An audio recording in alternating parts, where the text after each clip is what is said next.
হে বেটাল দেচোন দে হিচাপটো কৰ কিমান টকানো লাভ হ'ল চাও লাভ নহয় তোৰ মুৰাটো হৈছে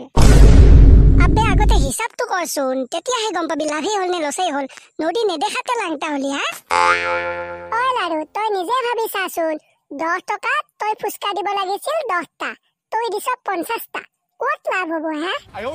বেটা ছোৱালী দেখিলে মাথা কাম নকৰা হৈ যায় কি কৰিম কি নকৰিম তাৰ পাত্তাই নোহোৱা হৈ যায় গম পাবি নহয় এতিয়া কিমান টকা লছ হ'ল আবে তহতে বুজা নাই ছোৱালী মানুহ হাতত পইচা কম থাকে না বেয়া লাগে সেইকাৰণে অকমান বেছিকে দিলো চাল আৰু তোক কথা এটা কওঁ ব্যৱসায়ৰ লগত ছোৱালী মাইকী এইবিলাক চাই লাভ নাই ব্যৱসায়টো ব্যৱসায়ে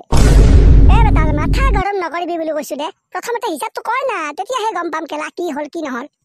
ঐ আৰু তই হিচাপ নাজানো নেকি এ নিংনা জিতি কথা কিয় কয় মই যিমান হিচাপ জানো কম্পিউটাৰে সিমান হিচাপ নাজানে তোৰ ফফটো ঐ নিংনা তই কি মোক গাধা পাইছ হা মই 10ৰ মত 5ত 5 বাৰ ফেল কৰিছো কি বুলি ভাবিছ মোক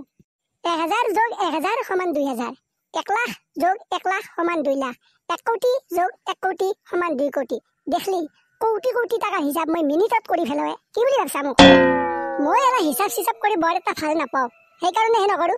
এ বেটাল হিচাপটো কৰ চাল আৰু আমি ফুচকা কিনিছিলো 200 টকাৰ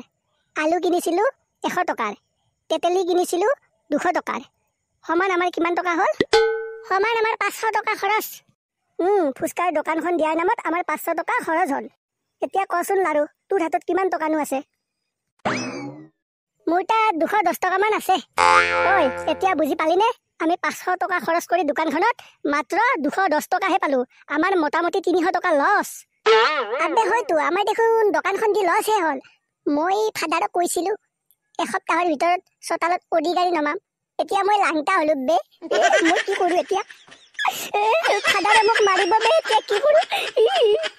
লাৰু তোৰ কি হলে লাৰুৰ মাথা ঘূৰাইছে পানী আনে না পানী আন দে পানী আন লাৰু কি হলে তোৰ লাৰু